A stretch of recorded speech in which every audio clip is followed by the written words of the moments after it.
ওই আমার সন্তানকে ডেলিভারি করার জন্য যাব, হয়তো আমি দুনিয়া থেকে বিদায় নিয়ে চলে যাব, আর হয়তো দেখা যাবে না। পয়গম্বর বলেছেন, কোন মা যদি কোন সন্তানকে ডেলিভারি করা অবস্থায় দুনিয়া থেকে বিদায় নিয়ে চলে যায়, আল্লাহ রাব্বুল আমিন ওই মাকে শহীদের মর্যাদা দান করেন।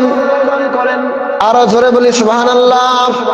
আবার পয়গম্বর বলেছেন, কোন মা যদি মারা না যায়, একজন যোদ্ধা যখন শহীদ, যখন একজন যোদ্ধা যখন যুদ্ধের ময়দানে চলে যায়, যুদ্ধ করতে করতে সে যখন মারা যায়, তাকে কি বলা হয়?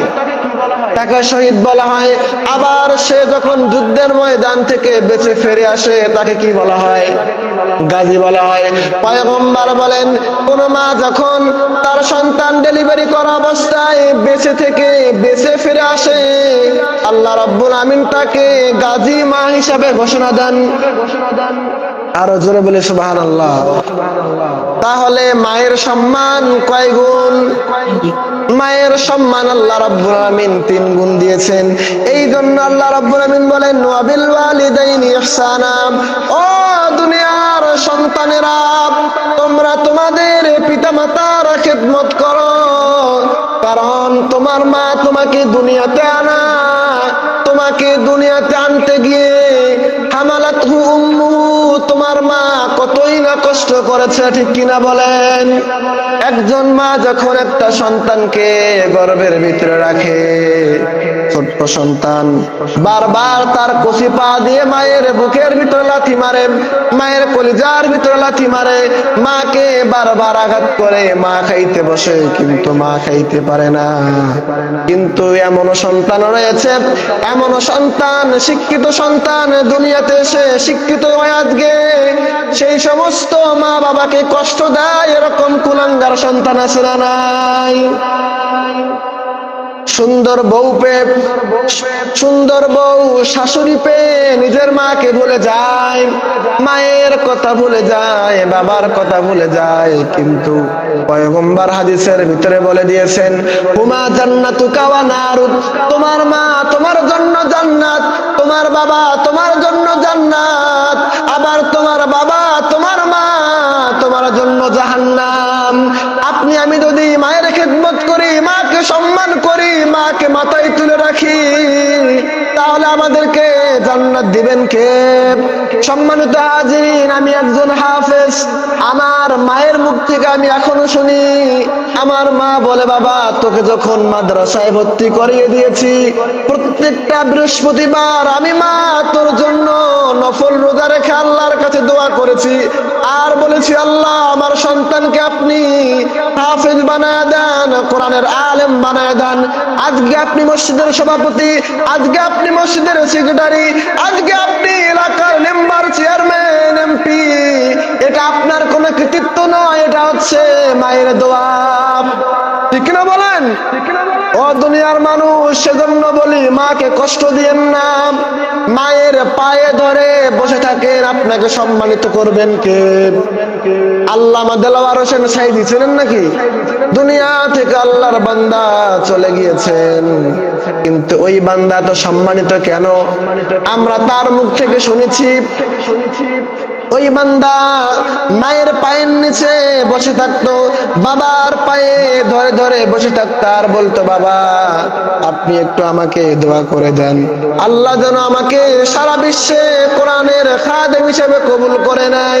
কবুল করেছে কি করে নাই? কবুল করেছে।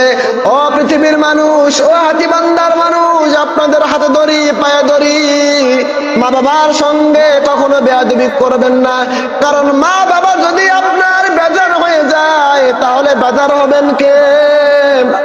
আর মা বাবা যদি খুশি হয়, মা বাবা যদি আপনার উপর সন্তুষ্ট হয়, তাহলে সন্তুষ্ট হবেন কে?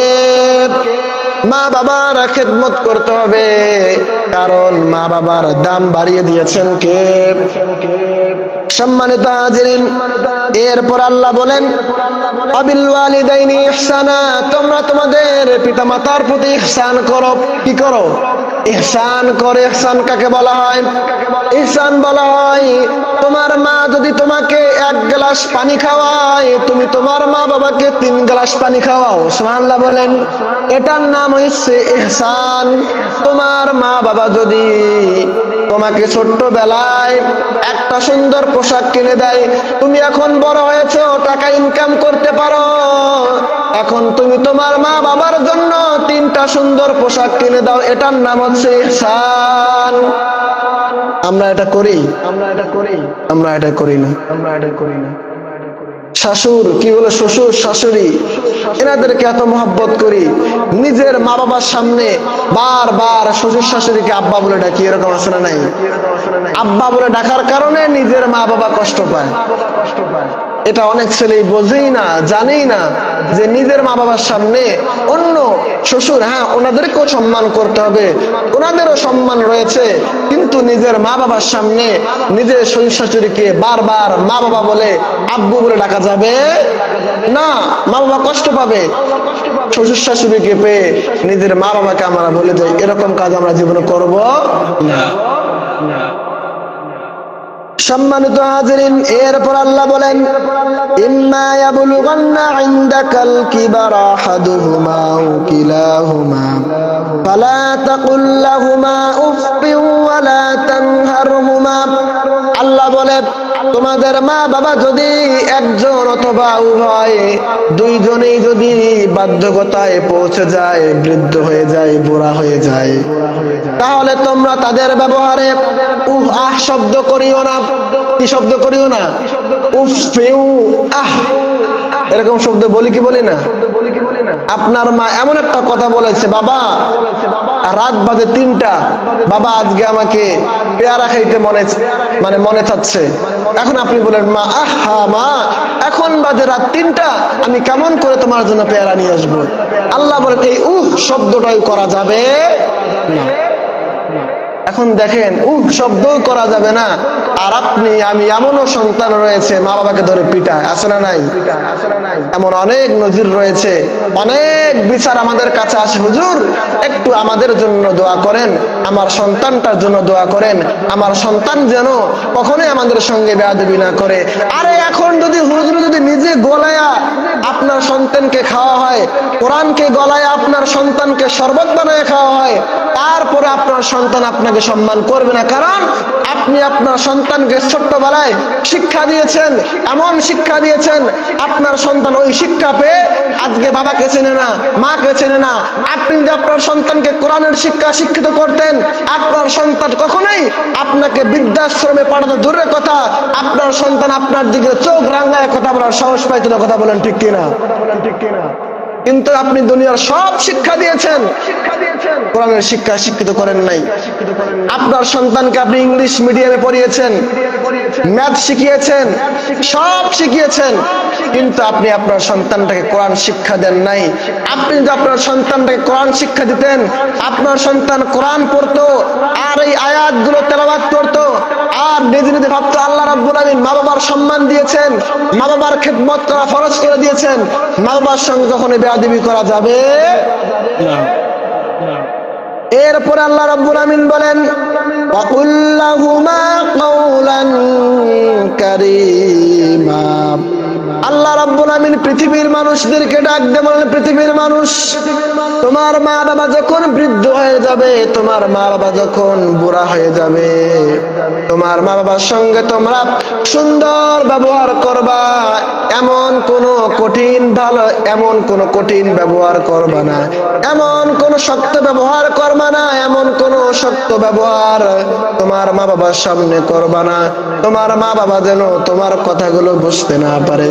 ও যুবক ভাইরা, আপনি ইংলিশ মিডিয়ামে পড়েছেন, আপনি কথায় কথায় আপনি ইংলিশ দিয়ে কথা বলেন, এখন আপনি গ্রামের বাসায় আসছেন, আপনার মা ক খ সুন্দর করে পড়তে পারে না, আপনার মা সুন্দর ভাষায় করতে সুন্দর, বাবা আপনার মা সুন্দর ব্যবহারে সুন্দর ভাষায় কথা বলতে পারে না, আর আপনি একজন শিক্ষিত ভাই, শিক্ষিত সন্তান। আল্লাহ রাব্বুল আমিনের পয়গম্বর বলে, ও সন্তানেরা, তোমরা কখনোই তোমাদের মায়ের সামনে সুন্দর ভাষায় কথা বলবা না যেই ভাষা তোমার মা বাবা বোঝে না। সুবহানাল্লাহ বলেন। আপনি ইংলিশ দিয়ে কথা বলেন, আপনি ইংলিশ ছাড়া কথা বলতে পারেন না, আপনি যদি আপনার মূর্খ বা অশিক্ষিত মা বাবার সামনে ইংলিশে কথা বলেন, আপনার মা বাবা কষ্ট পাবে কি পাবে না? সবাই বলেন পাবে কি পাবে না?